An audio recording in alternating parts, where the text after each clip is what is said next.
Selamat datang di Fokus Berita minggu ini, saya Selin. Minggu ini kami hadirkan 5 fokus utama.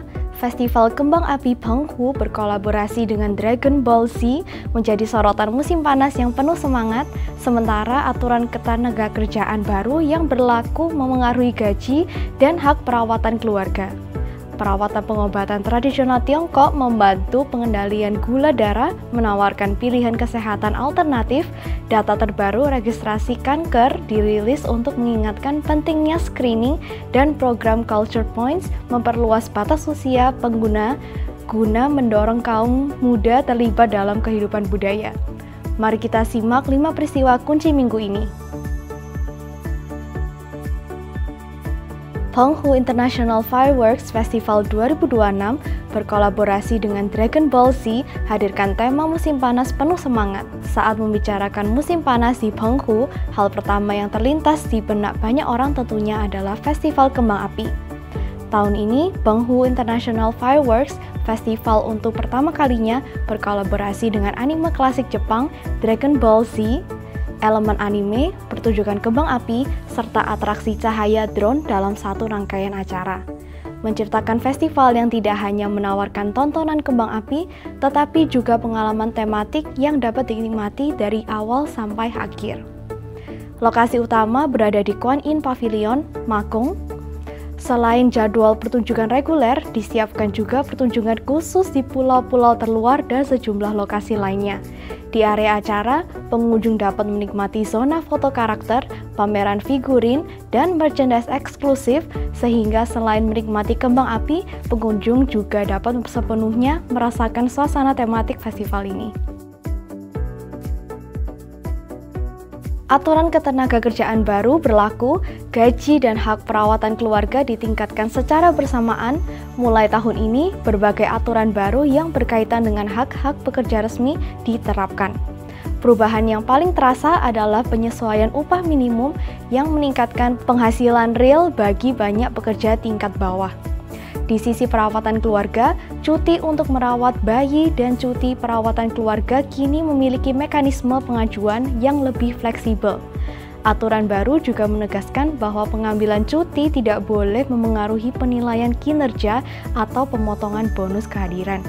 Secara keseluruhan, arah penyesuaian sistem ini bertujuan agar pekerja dapat lebih tenang dalam menyeimbangkan pekerjaan, keluarga, dan kehidupan pribadi. Pengobatan tradisional Tiongkok membantu pengendalian gula darah, menstabilkan kesehatan melalui penyesuaian tubuh. Pengendalian gula darah sebenarnya tidak hanya melalui satu cara. Sejumlah pasien memilih menjalani perawatan pengobatan tradisional Tiongkok yang disesuaikan dengan kondisi tubuh masing-masing. Setelah keluhan seperti mudah lelah serta tangan dan kaki terasa dingin membaik, kadar gula darah mereka pun berangsur menjadi lebih stabil. Para ahli pengobatan tradisional Tiongkok menekankan bahwa dari sudut pandang pengobatan Tiongkok, masalah gula darah terkait erat dengan pola makan, tekanan hidup, dan kondisi fisik seseorang. Oleh karena itu, penanganan dilakukan dengan menyesuaikan pendekatan pada tiap individu, tidak semata-mata berfokus pada angka gula darah, melainkan bertujuan memperbaiki kondisi tubuh secara menyeluruh. Dokter juga mengingatkan bahwa pola makan teratur dan olahraga tetap menjadi kunci penting dalam menjaga kesehatan. Data registrasi kanker terbaru. Kanker paru masih menempati urutan teratas. Data registrasi kanker terbaru menunjukkan jumlah kasus kanker baru di Taiwan terus meningkat, dengan kanker paru menjadi jenis kanker dengan jumlah kasus baru terbanyak. Pihak kesehatan menyatakan bahwa penuaan populasi dan perubahan gaya hidup merupakan faktor penting meningkatnya kasus kanker. Masyarakat diingatkan kembali untuk memanfaatkan layanan screening kesehatan yang disubsidi pemerintah melalui pemeriksaan seperti mamografi, tes darah, samar pada feses, atau CT scan paru dosis rendah untuk membantu deteksi dini dan penanganan yang lebih cepat, sehingga memberikan perlindungan kesehatan lebih bagi diri sendiri dan keluarga. Program Culture Points perluas batas usia. Berlaku untuk usia 13 hingga 22 tahun, program Culture Points terus ditingkatkan. dengan target pengguna diperluas menjadi usia 13 hingga 22 tahun.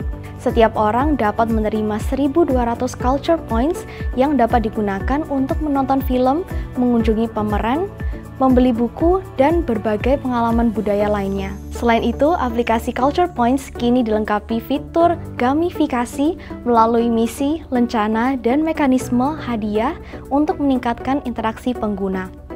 Kementerian Kebudayaan Taiwan berharap melalui penyempurnaan program ini, generasi muda dapat lebih mudah memasuki ruang budaya dan mengumpulkan pengalaman budaya mereka sendiri.